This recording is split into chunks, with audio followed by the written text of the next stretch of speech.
홍콩 시내를 걷고 있던 이바우에는 한 남성으로부터 명함을 한 장 받았습니다. 그녀의 나이 14세에 길거리 캐스팅 당해 그의 곧바로 샴푸 모델로 데뷔했고, 텔레비전에서 그녀가 긴 머리카락을 휘날리는 광고가 나오기 시작했습니다. 1994년 그녀가 광고에 데뷔하자 푼먼지역 학교에 소문이 퍼지기 시작했고, 이바우에는 학생들 사이에 유명 인사가 되었습니다.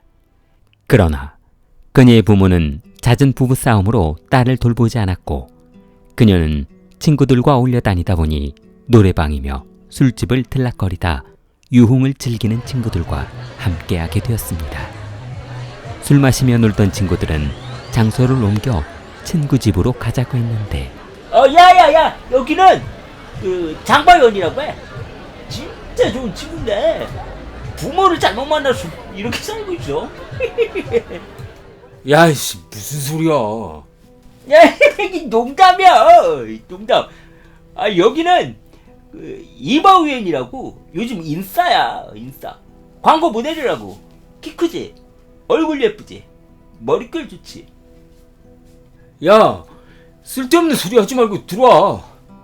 친구들이 장바위원의 집에 모여 술을 마시는 횟수가 잦아지더니 이바우에는 자연스럽게 장바위원과 친해지게 되었고, 두 사람은 마음속에 있는 말을 털어놓을 정도로 친한 사이가 되었습니다.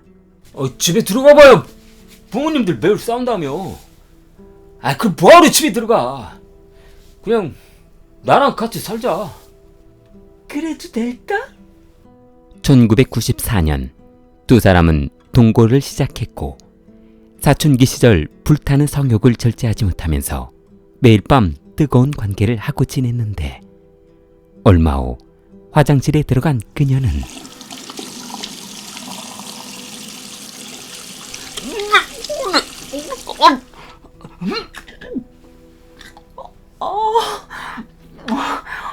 왜 이러지? 상한 걸 먹었나? 그날 오후 병원을 방문한 이바우에는 청천벽력 같은 말을 듣게 되었습니다. 임신이었습니다. 이바우에는 고등학생 신분으로 임신을 하게 되었는데, 야, 아무리 상식이 없어도 그렇지. 그런 건 네가 알아서 조심해서 하는 거 아니야? 그렇게 덜컥 임신해버리면 나는 어떻게 하자는 건데? 아니, 나도 이럴 줄은 몰랐지. 내가 이럴 줄 알았겠냐고. 그 쓸데없는 소리 하지 말고 산부인과나 가봐. 거기에서 알아서 정리하라고. 누구 인생 바칠 일 있어? 이바우에는 임신한 몸으로 수많은 산부인과를 다녀봤으나 그녀의 뜻을 받아주는 산부인과는 나타나지 않았습니다. 그녀는 결국 아이를 출산하기로 마음먹었습니다. 그러나 임신한 몸이었지만 고등학교만큼은 졸업하고 싶었던 그녀는 복대를 차고 학교에 등교하며 임신한 사실을 숨기고 지냈습니다. 1995년 5월, 우에는 집에서 아이를 출산하며 학교를 그만둘 수밖에 없었고, 부모에게 손을 벌리며 돈을 받아 생활비로 생활해야만 했습니다. 이바우엔이 부모로부터 용돈을 받자 장바이원은 생활비 걱정은 안 해도 되겠다며 아르바이트를 그만두고 컴퓨터 게임이며 노래방으로 놀러 다니기 시작했습니다. 두 사람은 생활비 문제로 자주 다투게 되었고, 자존심이 강했던 장바이원은 그녀의 몸에 손을 대기 시작했습니다. 나 진짜. 야, 서방 알기를 아주 개똥구멍으로 아는 거냐? 생활비 좀 부모님한테 받아온다는 게 그게 그렇게 유세냐고. 돈 좀 줘봐. 친구들 만나서 술 한잔 해야 한단 말이야. 그럴 바에야 차라리 일을 하지 그래. 매일 돈이 없어서 그렇게 쩔쩔매면서 언제까지 이러고 살 건데. 독학으로 대학에 입학할 꿈을 키우며 집안에서 육아와 공부를 병행했던 그녀는 무사히 학력고사를 마치고 대학에 들어갈 수 있는 점수를 받았습니다. 그러나 막상 대학에 진학하려고 마음을 먹고 보니 딸아이가 눈에 밟혀 차마 딸을 놔두고 대학에 진학할 수 없었습니다. 본인 인생을 위해 딸 인생을 망칠 수는 없다고 생각했습니다. 시간이 지날수록 장바위원의 성격은 더욱 난폭해졌고 부부싸움을 할 때마다 집안에 있는 물건이란 물건은 모두 때려 부수는 인간이 되어버렸습니다.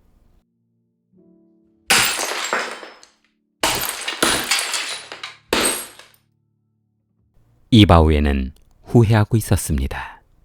만약 그때 장바위원을 만나지 않았다면 친구들처럼 대학에도 다니고 대학을 졸업하고 직장 생활을 할 텐데 지금 이렇게 비참하게 살고 있는 자신의 모습을 보니 너무 굴욕적이었습니다. 장바위원과 동거를 시작한 지 3년이 지나가던 1998년 설을 앞둔 어느 날 우엔아, 집에서 그렇게 스트레스 받지 말고 명절에 이모 탕후루 만드는 것 좀 도와주라. 그냥 매장에서 돈 받고 물건만 건네주면 돼. 네, 알겠어요. 며칠 후 이바우에는 이모를 도와 매장에서 아르바이트를 하고 있었는데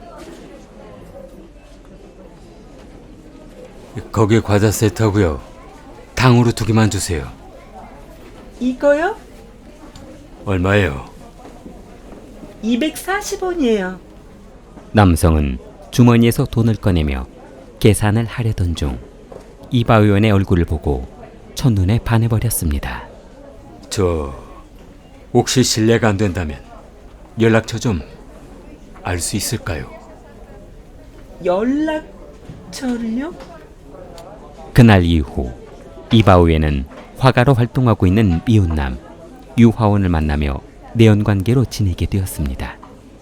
집안일에 소홀함을 느낀 이바우엔의 남편 장바이원은 그녀가 바람을 피우고 있다는 것을 알게 되었는데 너 요즘에 귀가가 늦다? 요즘 왜 이렇게 늦게 들어와? 어? 내가 뭘 늦게 들어온다고 그래? 너 한 번만 걸리기만 해.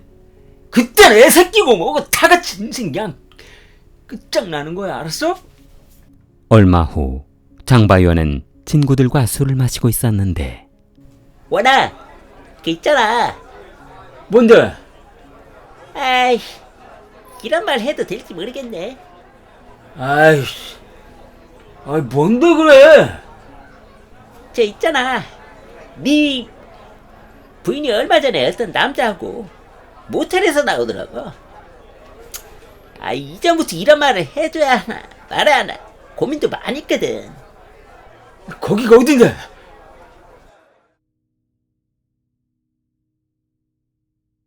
그날 밤 친구의 복독담을 듣고 집으로 돌아온 장바이원은 너 바람났냐? 도대체 어떤 놈하고 그 짓거리를 하고 다니는 거냐고? 무슨 말이야? 말을 알아듣게 말을 해야지. 잔뜩 화가 나 있던 장은 아내를 밀치며 화를 냈습니다. 내가 경고했지. 내 귀에 한 번만 더 그런 소리 들리면 가만히 있지 않을 거라고. 똑바로 써봐. 자기 오해야. 오해라고. 오해 좋아하시네. 장바이원이 두 손으로 그녀의 목을 잡자 이바우에는 장을 힘껏 밀쳤습니다. 그러자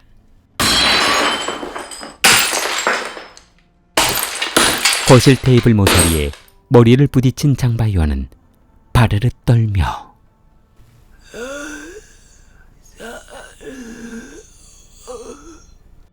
이바우에는 쓰러진 남편 위에 올라타 손에 잡히는 물건이란 물건은 모두 집어들어 장의 머리를 향해 내려쳤습니다.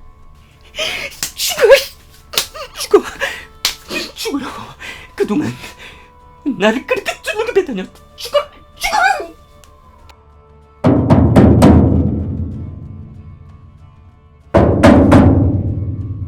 그때 누군가 현관문을 두드리며 야, 집에 있어?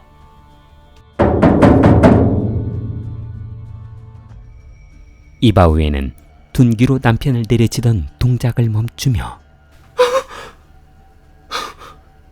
이 시간에 누구지? 그녀는 둔기를 내려놓고 현관문 쪽으로 걸어갔습니다.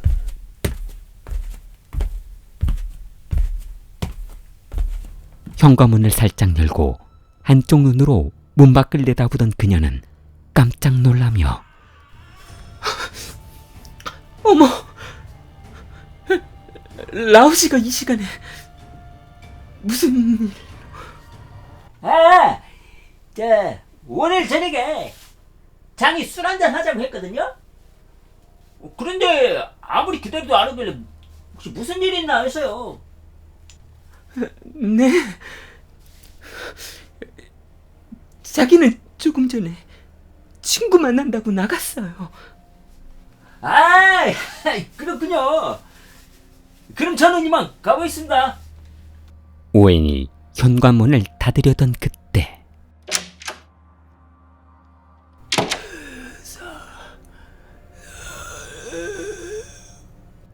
발걸음을 돌려 내려가려던 라오는 문틈 사이로 흘러나온 아주 미세한 창의 목소리를 듣게 되었는데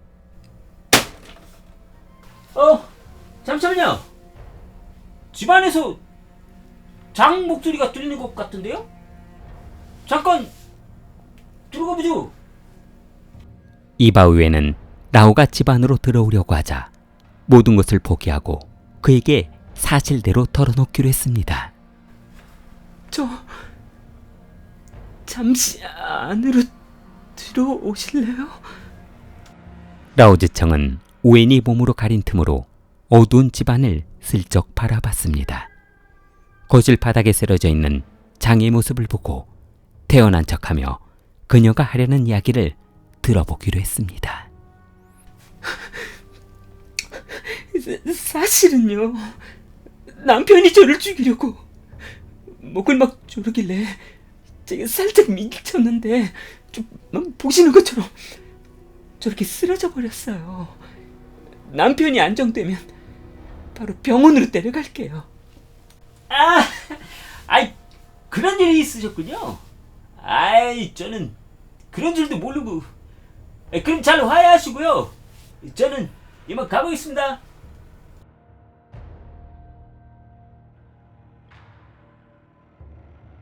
라오즈청이 돌아가고 이바우에는 거실에 쓰러져 있는 장을 처리하기 위해 움직일 수 없는 그를 끌고 화장실로 들어갔습니다.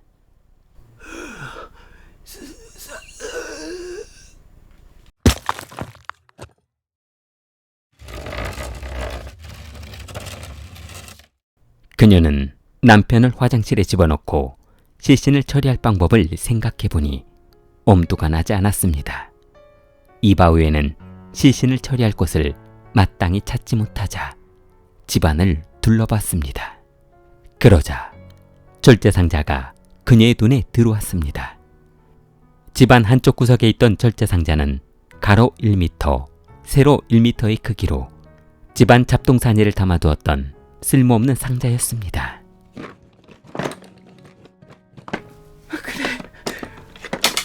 이거야.